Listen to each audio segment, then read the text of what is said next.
Hello students, मेरा नाम है डॉक्टर विकास गोयल और हम स्टार्ट कर चुके हैं C programming language. C programming language पे अब तक हमने एक वीडियो लेक्चर अपलोड किया है जिसमें हमने बेसिकली लैंग्वेज और प्रोग्रामिंग लैंग्वेज में फर्क सीखा था। उसके बाद हमने सी की हिस्ट्री के बारे में थोड़ी बात की थी कि सी एकदम इतनी पॉपुलर क्यों हुई। इससे पहले फोर्ट्रान और कोबोल भी थी, वो क्यों नहीं इतनी ज्यादा पढ़ी जाती आज की डेट में भी।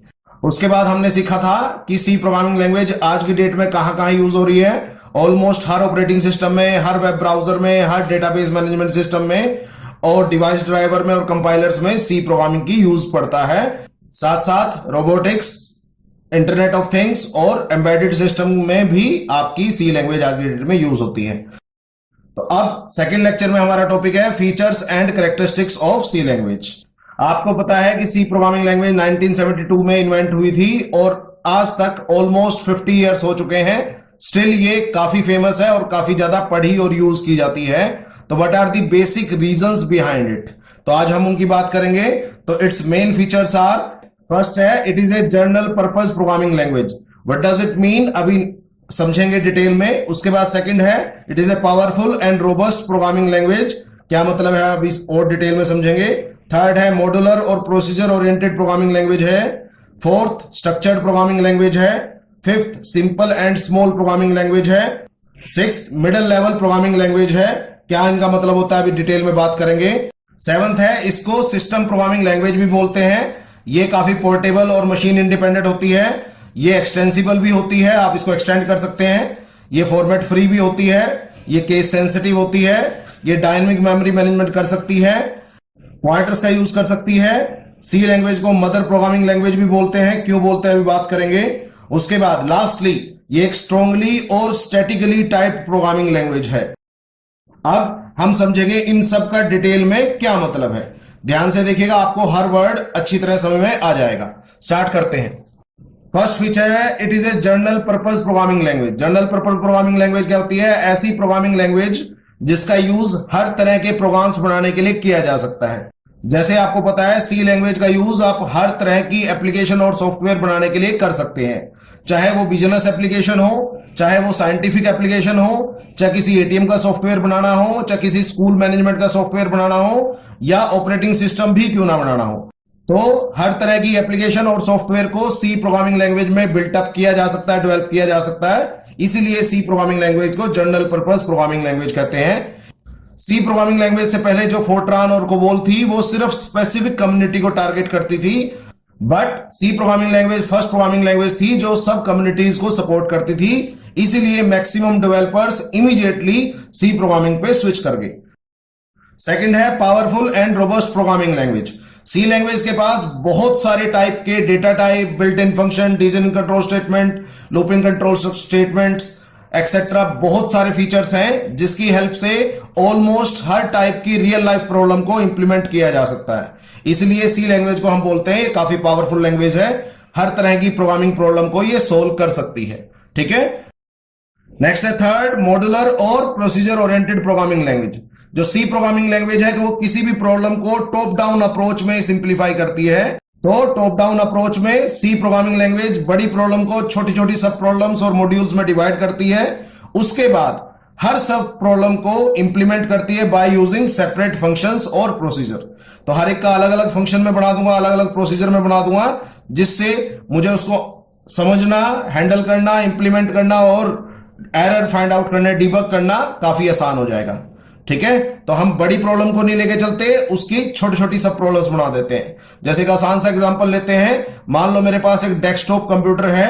अगर मुझे उसको एक रूम से दूसरे रूम में या एक जगह से दूसरे जगह पे शिफ्ट करना है तो हम सबसे पहले बेस्ट पार्ट क्या करेंगे कि मॉनिटर अलग कर लेंगे, सीपीयू अलग कर लेंगे, यूपीएस अलग कर लेंगे, स्पीकर्स अलग कर लेंगे, कीबोर्ड माउस को अलग अलग कर लेंगे और अलग अलग कैरी करेंगे दूसरी लोकेशन पे, क्योंकि उनको अकेले अकेले कैरी करना कंपैरेटिवली आसान है। पूरे डेस्कटॉप को उठा के ले जाना एक गो में वो बहुत मुश्किल है। तो पहले डेस्कटॉप सिस्टम को छोटी छोटी पार्ट्स में डिवाइड किया, फिर उसको दूसरी जगह लेके गए और फिर फाइनली उसको रिकनेक्ट कर दिया। तो इसी अप्रोच को बोलते हैं मॉड्यूलर अप्रोच। तो इसमें बड़ी प्रॉब्लम को छोटे छोटे प्रॉब्लम्स में तोड़ के उनको इंडिविजुअली सोल्व किया जाता है और उसके बाद उनको सिंगल प्रोग्राम में क्लब कर दिया जाता है। तो जैसे एक एग्जांपल लिया मैंने, अगर आपको किसी क्यूबॉइड का वॉल्यूम निकालना है, curved surface area, total surface area और लेंथ ऑफ डायगोनल निकालना है, तो instead of writing each and everything in one go हम उसके 4 मॉड्यूल बना लेते हैं। फर्स्ट में हम वॉल्यूम निकाल लेंगे, दूसरे में हम कर्व्ड सरफेस एरिया निकाल लेंगे, तीसरे में हम टोटल सरफेस एरिया निकाल लेंगे और चौथे में हम लेंथ ऑफ डायगोनल निकाल लेंगे। तो आपको पता है क्यूबॉइड में क्या होता है, लेंथ, ब्रेड्थ और हाइट होती है। तो वॉल्यूम होता है LBH। कर्व्ड सरफेस एरिया का फॉर्मूला आपको पता होना चाहिए 2H into L plus B. ये होता है 2 into LB plus BH plus HL और ये होता है root L square plus B square plus H square. तो ठीक है, जो भी वैल्यू है उनकी, तो हम हर चीज के लिए अलग फंक्शन बनाएंगे सो दैट उनको समझना, हैंडल करना, इंप्लीमेंट करना और उनको डिबग करना, मतलब अगर उनमें कोई मिस्टेक आ गई, गलती आ गई, उनको रेक्टिफाई करने में आसानी हो। ठीक है, समझ आ गई बात? होपफुली यहां तक कोई डाउट नहीं होगा। ठीक है, अब फोर्थ है स्ट्रक्चर्ड प्रोग्रामिंग लैंग्वेज। अब स्ट्रक्चर्ड प्रोग्रामिंग लैंग्वेज का मतलब क्या है? ऐसी प्रोग्रामिंग लैंग्वेज जो प्रोग्राम लिखने के लिए एक पर्टिकुलर स्ट्रक्चर को फॉलो करे। तो सी उन कुछ प्रोग्रामिंग लैंग्वेज में से है जो स्टार्टिंग से ही स्ट्रक्चर्ड है। उससे पहले काफी ऐसी लैंग्वेजेस थी जो स्ट्रक्चर्ड नहीं थी। गो टू स्टेटमेंट का यूज करके आप कहीं से भी कहीं जंप मारते थे और फ्लो को चेंज कर सकते थे। तो स्ट्रक्चर होने की वजह से सी प्रोग्राम को लिखना आसान है, समझना आसान है और उसमें एरर ढूंढना भी आसान है। तो अब देख लेते हैं what is the structure of a typical C program. सबसे पहले हमेशा हम डॉक्यूमेंटेशन और कमेंटिंग से स्टार्ट करते हैं। उसके बाद हम कुछ हेडर फाइल्स को इंक्लूड करते हैं। होपफुली कुछ बच्चों को पता नहीं होगा ये हेडर्स फाइल क्या होती हैं, तो हम लेटर स्टेजेस पे बात करेंगे, अभी इतना ज्यादा कंफ्यूज मत होइए इसमें। उसके बाद अगर किसी मैक्रो को डिफाइन करना है तो वो करते हैं। उसके बाद अगर कोई ग्लोबल वेरिएबल को डिक्लेयर करना है तो वो करते हैं। उसके बाद लिखा जाता है main function and rest of the function, function 1, function 2 and so on. Program में मेरे पास जितने भी फंक्शन है वो किसी भी ऑर्डर में लिखे जा सकते हैं। आप फंक्शन 1 पहले लिख दे, फिर मेन लिख दे, फिर फंक्शन 2 या मेन सबसे लास्ट में लिख दे, कोई फर्क नहीं पड़ता। बट सी में प्रोग्राम की एग्जीक्यूशन कहां से स्टार्ट होगी? मेन फंक्शन से। जहां भी मेन लिखा होगा वहां से वो प्रोग्राम को एग्जीक्यूट करना स्टार्ट करेगा। अगर आप इसको ध्यान से देखें तो इस पूरे स्ट्रक्चर में हेडर फाइल को इंक्लूड करना मस्ट है और मेन फंक्शन लिखना मस्ट है। तो किसी भी प्रोग्राम में मिनिमम आपको हेडर फाइल्स को इंक्लूड करना पड़ेगा और मेन फंक्शन को लिखना पड़ेगा। इसके अलावा जो टर्म्स बची उनको आप प्रोग्राम में इंक्लूड करें या ना करें ऐसा कोई मस्ट नहीं है। बट सी प्रोग्राम में कम से कम आपको हेडर फाइल को इंक्लूड करना पड़ेगा और मेन फंक्शन को लिखना पड़ेगा। बाकी सारी टर्म्स आपकी ऑप्शनल है, जरूरत पड़ने पे हम उनको यूज कर सकते हैं, नहीं तो छोड़ भी सकते हैं। ठीक है, नेक्स्ट है fifth, simple and small programming language. Simple क्यों कहते हैं? क्योंकि सी प्रोग्रामिंग लैंग्वेज का सिंटैक्स जो है वो काफी इंग्लिश लैंग्वेज टाइप का है, तो इसको समझना, सीखना और इंप्लीमेंट करना काफी आसान है। अब इसको स्मॉल क्यों कहते हैं? क्योंकि सी लैंग्वेज के पास केवल 32 कीवर्ड्स हैं, जिसकी वजह से उनको याद करना और यूज करना काफी आसान होता है। नेक्स्ट है सिक्स्थ, इसको मिडिल लेवल प्रोग्रामिंग लैंग्वेज क्यों कहते हैं? तो आपको पता होगी 3 टाइप की प्रोग्रामिंग लैंग्वेज होती है। हाई लेवल लैंग्वेज में वो इंग्लिश टाइप का स्ट्रक्चर होता है और उसमें मैक्सिमम एप्लीकेशन सॉफ्टवेयर लिखे जाते हैं। और सेकंड होती है low level programming language. Low level programming language का मतलब हम मशीन लैंग्वेज में कोडिंग कर रहे हैं, 0101 में कोड कर रहे हैं। और थर्ड होती है मिडिल लेवल प्रोग्रामिंग लैंग्वेज। तो ऐसी प्रोग्रामिंग लैंग्वेज जो हाई लेवल लैंग्वेज को भी सपोर्ट करे और लो लेवल लैंग्वेज के भी फीचर्स को सपोर्ट करे। तो यही खास बात है सी प्रोग्रामिंग लैंग्वेज के साथ। तो सी प्रोग्रामिंग लैंग्वेज आपकी रियल लाइफ प्रॉब्लम्स को भी इंप्लीमेंट कर सकती है इन हाई लेवल लैंग्वेज, साथ ही साथ आपकी ये लो और हार्डवेयर लेवल प्रोग्रामिंग को भी इंप्लीमेंट कर सकती है इन बाइनरी लैंग्वेज। इसलिए इसमें हायर लेवल लैंग्वेज के भी फीचर हैं और लोअर लेवल लैंग्वेज के भी फीचर हैं, तो इसलिए इसको बोलते हैं मिडिल लेवल प्रोग्रामिंग लैंग्वेज। अब इसको एक एग्जांपल से समझ लेते हैं। सी प्रोग्रामिंग लैंग्वेज का आप यूज आप एप्लीकेशन सॉफ्टवेयर वो सॉफ्टवेयर होते हैं जो यूजर अपने काम के लिए यूज करता है। जैसे VLC मीडिया प्लेयर हो गया, गाने सुनने के लिए यूज होता है। ATM को चलाने के लिए जो सॉफ्टवेयर हो गया, स्कूल मैनेजमेंट के लिए कोई सॉफ्टवेयर हो गया। तो इस तरह के सारे सॉफ्टवेयर हायर लेवल लैंग्वेजेस में पढ़ते हैं। तो ये सारे ऑप्शन अवेलेबल है सी लैंग्वेज में। साथ ही साथ ये सिस्टम सॉफ्टवेयर को डेवलप कर सकता है। सिस्टम सॉफ्टवेयर वो सॉफ्टवेयर होते हैं जिसको कंप्यूटर यूज करता है अपनी काम कराने के लिए, such as operating system. Computer को चलाने के लिए सबसे मस्ट है कंपाइलर्स, आपकी हायर लेवल लैंग्वेज को लोअर लेवल लैंग्वेज में बदलने के लिए जरूरी है। डिवाइस ड्राइवर, किसी भी डिवाइस को एक्सटर्नली कनेक्ट करोगे कंप्यूटर या लैपटॉप के साथ तो उसके ड्राइवर इंस्टॉल करना मस्ट है। तो इन सब की कोडिंग आपकी लो लेवल लैंग्वेज में लिखी जाती है और ये फैसिलिटी भी सी लैंग्वेज के पास है।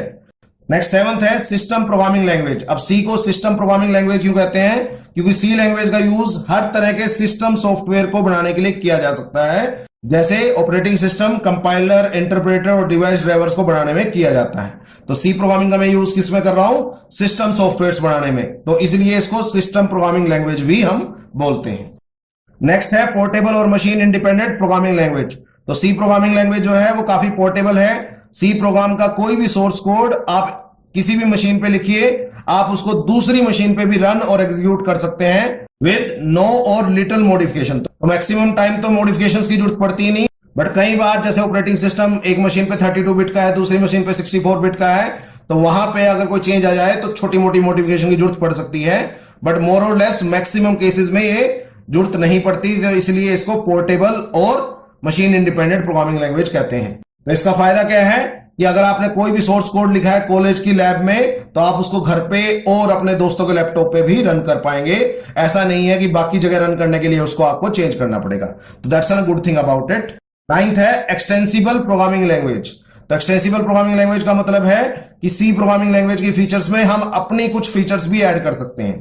अब आपको पता है सी प्रोग्रामिंग लैंग्वेज के पास काफी rich set of built in function होते हैं, जैसे printf, scanf, clear screen, strlen, strcpy, strcat, बहुत सारे इनबिल्ट फंक्शन ऑलरेडी बने पड़े हैं। बट अगर डेवलपर को किसी नए फंक्शन की जरूरत है तो वो भी अपना यूजर डिफाइंड फंक्शन किसी ना किसी लाइब्रेरी फाइल में इंक्लूड कर सकता है और लेटर स्टेजेस पे उसको यूज कर सकता है। तो मैं सी लैंग्वेज की लाइब्रेरीज को एक्सटेंड कर सकता हूं, अपने कुछ यूजर डिफाइंड फंक्शंस भी उसमें डाल सकता हूं। ठीक है। नेक्स्ट है फॉर्मेट फ्री प्रोग्रामिंग लैंग्वेज। तो जो सी प्रोग्रामिंग लैंग्वेज है एक फॉर्मेट फ्री प्रोग्रामिंग लैंग्वेज है। जैसे फोर्ट्रान प्रोग्रामिंग लैंग्वेज में एक दिक्कत थी कि अगर आपको प्रोग्राम लिखना शुरू करना है तो आप 7th कॉलम से, यानी आपको पहले 6 स्पेसेस छोड़ने पड़ेंगे, उसके बाद 7th कॉलम से आप प्रोग्राम लिखना स्टार्ट कर सकते हैं। अब इस तरह की कोई भी प्रॉब्लम आपको सी लैंग्वेज प्रोग्रामिंग में नहीं आती। आप किसी भी लाइन नंबर से स्टार्ट कर सकते हैं और किसी भी लाइन में कहीं से भी स्टार्ट कर सकते हैं, शुरू में, बीच में, लास्ट में, कहीं से भी, कोई फर्क नहीं पड़ता सी प्रोग्राम को। तो सी में कोई फॉर्मेट आपको फॉलो नहीं करना पड़ता, मतलब कितने स्पेस छोड़ने हैं लाइन से पहले, कितनी लाइनें छोड़नी है प्रोग्राम लिखने से पहले, ऐसा कुछ ध्यान रखने की जरूरत नहीं है। नेक्स्ट है केस सेंसिटिव प्रोग्रामिंग लैंग्वेज।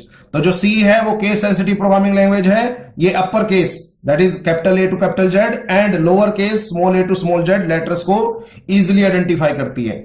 तो सी प्रोग्रामिंग लैंग्वेज में CAT अपर केस में, सी बड़ा, स्मॉल AT तीनों स्मॉल, सी और टी बड़ा, ए छोटा, सी और ए छोटा और टी बड़ा, ये सारे जो वर्ड्स हैं ये अलग ट्रीट होंगे क्योंकि वो अपर केस और लोअर केस लेटर्स को अलग अलग आइडेंटिफाई करती है। बट जो आपकी HTML और SQL लैंग्वेजेस होती हैं इसमें केस का कोई फर्क नहीं पड़ता, आप अपर केस में लिखिए, लोअर केस में लिखिए, कोई फर्क नहीं पड़ता। तो इन लैंग्वेजेस को बोलते हैं हम केस इनसेंसिटिव लैंग्वेजेस, और सी प्रोग्रामिंग लैंग्वेज है केस सेंसिटिव। अब इसका फायदा क्या है? कैट अगर मेरे को लिखना है तो मैं कई तरीके से लिख सकता हूं, तो मेरे पास काफी ज्यादा ऑप्शंस आ जाते हैं सेम चीज को लिखने के। तो ठीक है।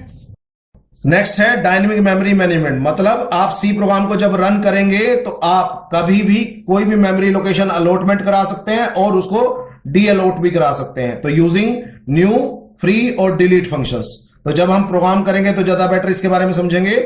तो किसी भी सी प्रोग्राम में अगर आपको रन टाइम पे मेमोरी एलोकेशन की रिक्वायरमेंट है तो वो न्यू से पूरी हो जाएगी, और अगर उसको डी एलोकेट करना है तो फ्री और डिलीट की हेल्प से भी आप डी एलोकेट कर सकते हैं। तो इन फंक्शंस को जब हम प्रोग्राम में यूज करेंगे तो ज्यादा बेटर समझेंगे। फिलहाल के लिए आपको इतना पता होना चाहिए। 13 है पॉइंटर्स। तो सी लैंग्वेज जो है वो पॉइंटर्स का कंसेप्ट यूज करती है। पॉइंटर्स की हेल्प से आप किसी भी मेमोरी लोकेशन को डायरेक्टली एक्सेस कर सकते हैं। ये एक अच्छी बात भी है, बेकार बात भी है। अब ये अच्छी बात क्यों है? क्योंकि इसकी हेल्प से आप डायरेक्ट मेमोरी लोकेशन को एक्सेस कर सकते हैं, जिसका काफी ज्यादा यूज होता है लो लेवल प्रोग्रामिंग में, सिस्टम सॉफ्टवेयर बनाते टाइम। बट इसका नुकसान क्या है? क्योंकि आप पॉइंटर्स की हेल्प से वायरसेस क्रिएट करते हैं और वो ऑब्वियसली काफी ज्यादा डिजास्टर हो सकते हैं कुछ वायरसेस। नेक्स्ट है 14th है मदर प्रोग्रामिंग लैंग्वेज। तो सी को मदर प्रोग्रामिंग लैंग्वेज क्यों कहते हैं? क्योंकि सी के पास काफी पॉजिटिव फीचर्स थी जो काफी डेवलपर्स को पसंद आई। उन्होंने उन फीचर्स को एज इट इज कॉपी किया और अपनी प्रोग्रामिंग लैंग्वेज बना दी, जैसे C++, जावा, C# एक्सेट्रा। तो ये सारी प्रोग्रामिंग लैंग्वेज जो है वो मोर और लेस सी लैंग्वेज से ही डिराइव्ड है। तो इसलिए सी प्रोग्रामिंग लैंग्वेज को इन प्रोग्रामिंग लैंग्वेज की मदर प्रोग्रामिंग लैंग्वेज बोलते हैं। ठीक है। लास्ट है इंपॉर्टेंट, स्ट्रांगली और स्टैटिकली टाइप्ड प्रोग्रामिंग लैंग्वेज। अब इसका मतलब क्या है कि जब भी आप कोई सी प्रोग्राम यूज करोगे तो जितने भी वेरिएबल यूज करोगे उनकी डेटा टाइप मेंशन करनी मस्ट है। अगर आपने कोई वेरिएबल लिया है ए बी सी तो आपको उसको बताना पड़ेगा वो इंट है, फ्लोट है या कैर है। तो इसका मतलब आपको लेटर स्टेजेस पे ज्यादा अच्छा पता लगेगा जब हम प्रोग्राम करेंगे। बट अगर आपने किसी भी वेरिएबल की डेटा टाइप नहीं डिफाइन की प्रोग्राम लिखते टाइम, जैसे ये नहीं बताया कि वो इंटीजर है, फ्लोट है या कैरेक्टर है, तो जब आप प्रोग्राम को कंपाइल करोगे तो एरर मैसेज शो होंगे। तो ध्यान रखिएगा इस बात को। तो हर वेरिएबल को यूज करने से पहले उसको डिफाइन करना जरूरी है और उसकी डेटा टाइप बतानी मस्ट है। तो that is why it is called as strongly और स्टैटिकली टाइप्ड प्रोग्रामिंग लैंग्वेज। तो एक तरह से कह सकते हो कि ये एक नेगेटिव फीचर है, बट आपको पता होना चाहिए, ठीक है। अब जितना भी मैंने आज का लेक्चर कराया उसके बेस पे कुछ इंपॉर्टेंट इंटरव्यू के क्वेश्चन बनते हैं, वो आपको ध्यान रखने हैं। तो फर्स्ट क्वेश्चन बनता है what is modular procedure oriented programming language. तो जैसे मैंने बताया किसी भी बड़े प्रोग्राम को आप डिवाइड करके छोटे छोटे सब प्रोग्राम्स मॉड्यूल में तोड़ लेते हैं और फिर उनको इंडिविजुअली इंप्लीमेंट करते हैं बाय यूजिंग सेपरेट फंक्शन। तो इसको बोलते हैं मॉड्यूलर और प्रोसीजर ओरिएंटेड प्रोग्रामिंग लैंग्वेज। उसके बाद स्ट्रक्चर्ड प्रोग्रामिंग लैंग्वेज क्या होती है? ऐसी प्रोग्रामिंग लैंग्वेज जो एक पर्टिकुलर स्ट्रक्चर को फॉलो करती है, जैसे मैंने सी प्रोग्राम का स्ट्रक्चर बताया आपको। उसके बाद थर्ड है मिडिल लेवल प्रोग्रामिंग लैंग्वेजेस क्या होती हैं और सी को हम मिडिल लेवल प्रोग्रामिंग लैंग्वेज क्यों कहते हैं। तो आपको मैंने बताया सी की हेल्प से आप हाई लेवल लैंग्वेज के भी प्रोग्राम बना सकते हैं और लो लेवल लैंग्वेज के भी प्रोग्राम बना सकते हैं, तो इसलिए इसको मिडिल लेवल लैंग्वेज प्रोग्राम बोलते हैं। उसके बाद क्वेश्चन नंबर फोर्थ, सी लैंग्वेज को हम फॉर्मेट फ्री लैंग्वेज क्यों बोलते हैं? क्योंकि सी प्रोग्राम लिखते टाइम हमें कोई टेंशन नहीं है कि आपने किस लाइन से स्टार्ट करना है और लाइन में भी कहां से स्टार्ट करना है, जैसे फोर्ट्रान में ध्यान रखना पड़ता था। उसके बाद lastly why C is called as strongly और स्टैटिकली टाइप्ड प्रोग्रामिंग लैंग्वेज। क्यों? क्योंकि सी प्रोग्राम में जो भी वेरिएबल यूज करोगे उसको यूज करने से पहले उसकी डेटा टाइप बतानी मस्ट है। अगर नहीं बताओगे तो वो एरर शो करेगा कंपाइलेशन के दौरान। तो ये था आज का लेक्चर। होपफुली आपको features, characteristics of C language बहुत अच्छी तरह समझ में आ गई होंगी, डिटेल में समझ में आ गई होंगी। नेक्स्ट लेक्चर में हम देखेंगे कि सी प्रोग्रामिंग लैंग्वेज कैसे इवॉल्व हुई और उसके बेसिक्स क्या क्या हैं। ठीक है, ओके, आज के लिए इतना ही।